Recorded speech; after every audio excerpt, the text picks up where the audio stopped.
Nakakasawa na, di ba? Palagi na lang. Ah. Ah. Ano kayang pakiramdam na maging isang babae?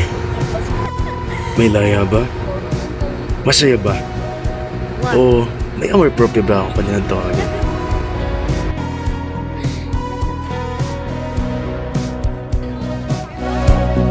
Ganun din ba ang pagiging ama sa pagiging ina? Umikit na muna. O higit niya ba ang pagmamahal na kahit ilang ibigay? Kaya may pagsalamuha kahit pa kanino. Pag-isa,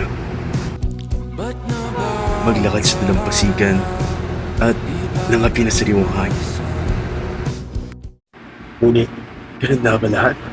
O siya pa yata ni lahat? Hindi mo talaga ibibigay? Sabi mo na yan. Yung one thing. Talaga? Hindi mo talaga ibibigay? Dahil sa tingin nila sila'y may hina, madalas sila ang nabibiktima. Malungkot pa dito, kapwa babae pa nila may hina sa kanila. Ilan sa kanila ay biktima ng iba't ibang karahasan at mga abuso. Sa tahanan, sa eskwelahan, at maging sa kanilang trabaho. Sila'y biktima ng kahalayan at sinasamantala kanilang pagiging babae. Nakakasawa din. Madalas makatanggap ng masasakit na salita. Kaya din ng mga bata kasabi nila. Todo kayo kahit na mahirap. At pipiliting mabura ang marka na nakaraan na parang pula.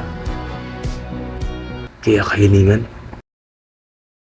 ay kapayapaan wala sa Panginoong may kapal.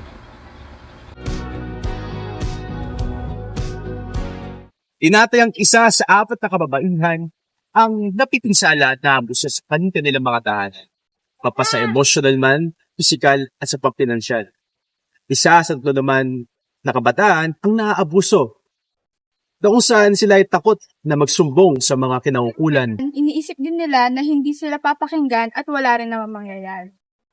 Kaya upang guritain ang 18-day campaign to end violence against women and children, narito kami upang simulan ng tama at wakasan ng maling kinagisnan.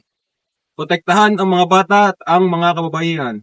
Let's end violence against women and children. Huwag matakot at gamitin ang iyong karapatan.